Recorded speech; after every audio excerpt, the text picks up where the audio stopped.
Hello everyone, I am back. This is Nutritionist Rob. Again, I'm back with Black Women Obesity TV.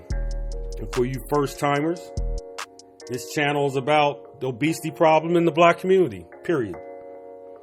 And sometimes things I say you don't want to hear, but this ain't that time. We're going to get down and dirty. And again, we talk about the obesity in the black community, and especially black women. We're talking about 85.1% right now. Our kids are overweight, diabetes, hypertension, strokes, heart disease, all that stuff. So what I address on this channel also is why we're overweight. Why are we overweight? And you go back to the other videos, I talk about why we're overweight. I'm going to continue to talk about it. Because for some reason, we just want to be bare minimal people. We don't want to participate in weight loss or anything like that. So basically, in this channel, we're going to talk about weight loss and how to get the weight off and why we're overweight. That's what we do. And we need to know that. And if it hurts a little bit, I don't know what to tell you. But I'm just going to give you some truth. And today's topic is going to be pretty, it's going to be pretty controversial. It's not controversial, it's just truth. And basically, I want to tell everybody there's two main topics what's going on in our black community. This is a problem. And it's kryptonite to us. We do not like talking about nutrition and top quality foods. We don't like it. We don't like talking about it. We just eat whatever we eat.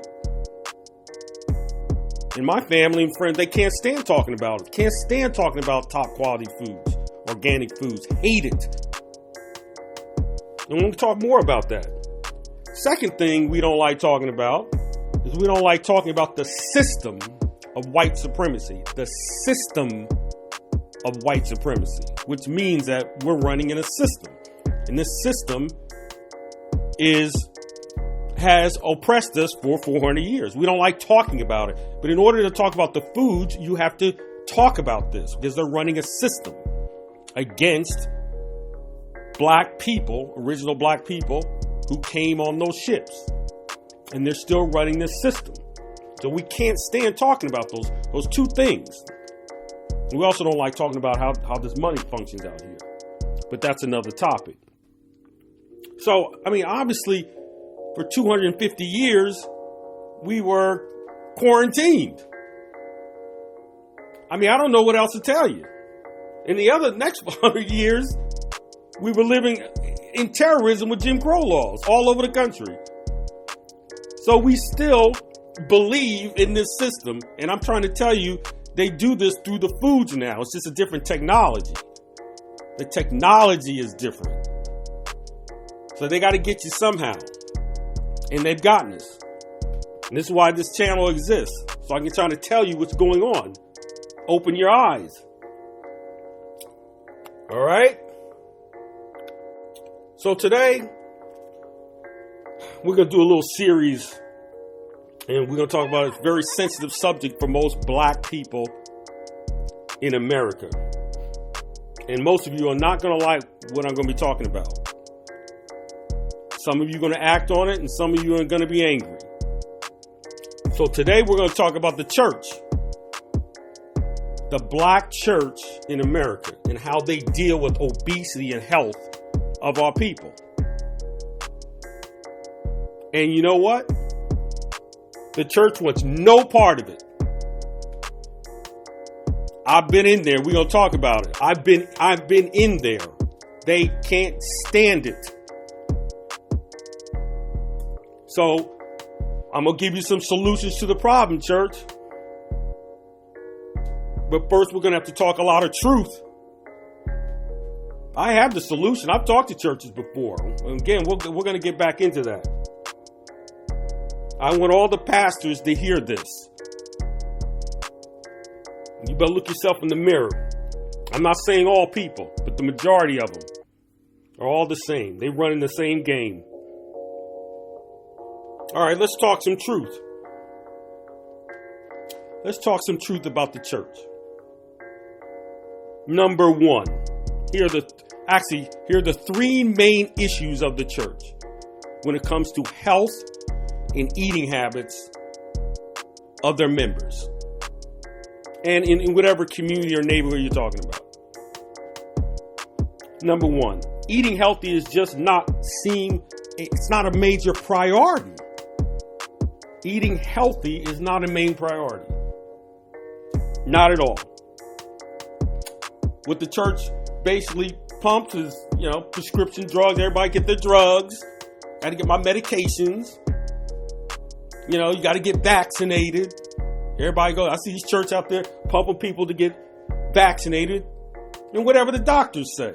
Whatever the doctors say, that's what we do. So that's what the church pushes that. In the church, there's no relationship with the foods on God's table. I mean, we got diabetes, cancer, heart disease, autoimmune disease.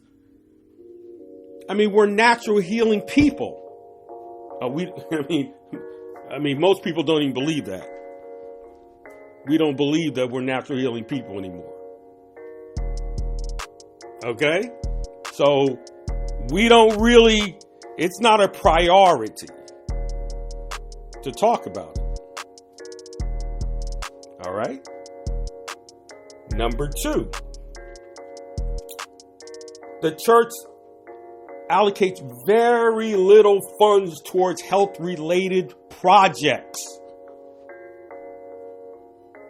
I mean, they're not teaching the children and the families what to eat.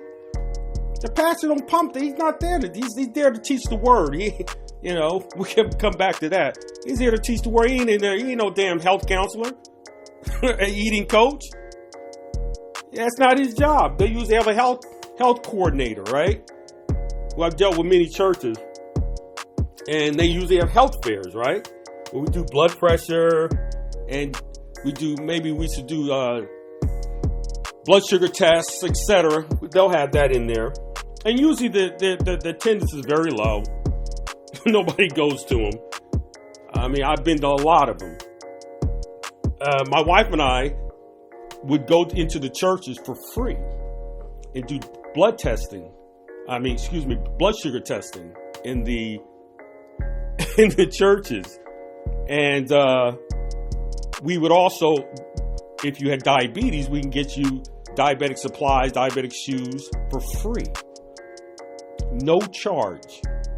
And the churches wanted no parts of us when we start talking about how to eat when it comes to diabetes. They wanted no parts of that. They said, please, you got to go. And they basically kicked us out. They kicked us out of the churches all over the city that I'm living in now, which is a big city.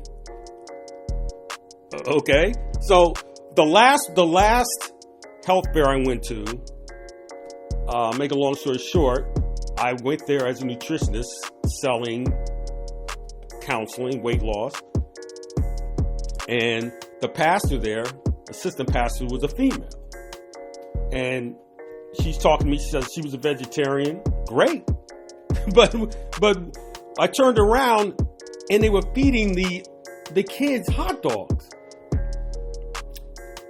I mean, I don't even know what to say. I don't even know what to say. Hot dogs. And then you walk into the church, right? And you see soda machines and fast food, there's junk machines in the church. This is something that the pastor has obviously said it's okay.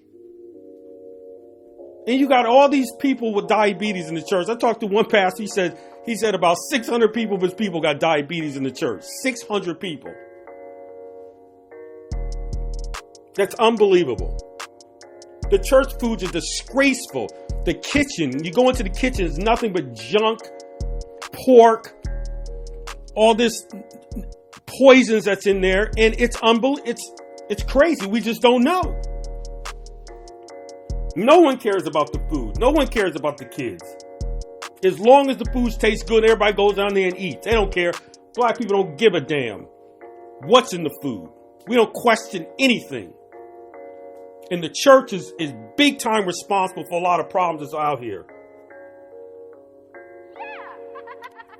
Actually, it's easy to fix, and I'm going to show you how to do it. If you're listening, it's not that difficult, complicated. All right? And the third one, it's a big one. The church purposely ignores the sections in the Bible that discuss eating habits. I mean, it's disgraceful. What is wrong with eating how the Israelites ate? I mean, is that a bad thing? What's going on right now? It ain't working. So why don't you try to eat like them, get a different spirit, and eat like how they ate? And as a matter of fact, most of the time they don't do that because they got health issues. I talked to this one pastor. I sit in front of him, wanted to do come in and talk to them and talk to him about diabetes. He says, I got diabetes. My mother, my father, my brother, my sister, my kids, all we got diabetes. He said, what you want me to do? I said, I don't know what to tell you. I don't know what to tell you. You ain't listening to somebody, you listen to them doctors. It's the food that causes it. So all we got to do, these two sections, we're not going to go over any of them. Leviticus and Deuteronomy. So you go to Leviticus 11, 1 through 47. You go to Leviticus 11, 1 through 47. Or you can go to Deuteronomy 14, 2 through 21. Deuteronomy 14, 2 through 21. It's like, oh my God, I got to open up this page. I'm like, it's like, oh my God, you're going to go through anxiety just opening it up. It's unbelievable. What you can eat, what's unclean and what is clean. Why don't we eat like that? I don't understand it. I eat like that. It's simple. It's very simple. Don't you deserve the best foods? I mean, don't you? I mean, as bad as it is, we're actually we're special people. We're special people. Okay? Now, what you got to do, here's the hard part. You got to question your pastor. Why are we talking about what to eat to take care of this body? Why aren't we talking about this? See, it's funny. We go downstairs and after church and we go home and we pray over all this garbage. That's what we do. We pray over poisons. Poisons that were produced by people who don't even like you. They don't even like you. They're poisoning you. It's unbelievable. Well, we think they think, oh man, it's in the supermarkets. We're going to talk about that. It must be good. They don't care if we live or die. They have no empathy for you. They have no empathy. As a matter of fact, they blame you for everything. Well, anyway, I'm going to tell you one more. There's a brother on YouTube. His name is the Minister of Wellness. Love this guy. He is pouring his heart out for people on YouTube. And I can feel his frustrations. On talking with our people. I mean, this guy should probably have 500,000 subscribers. He's got it right. I mean, I'm a little different style than him. I'm more into the supermarkets and shopping. He'll tell you like it is. Love him. Keep up the good work, minister. So we're going to stop here. Let's go do part 2. We'll do part 2, and then I'm going to get into the solutions to the problem. We're going to actually teach you what these churches can do. Okay. In part 2, we're going to do this. All right. So anyway, see you in the next video. I'm out.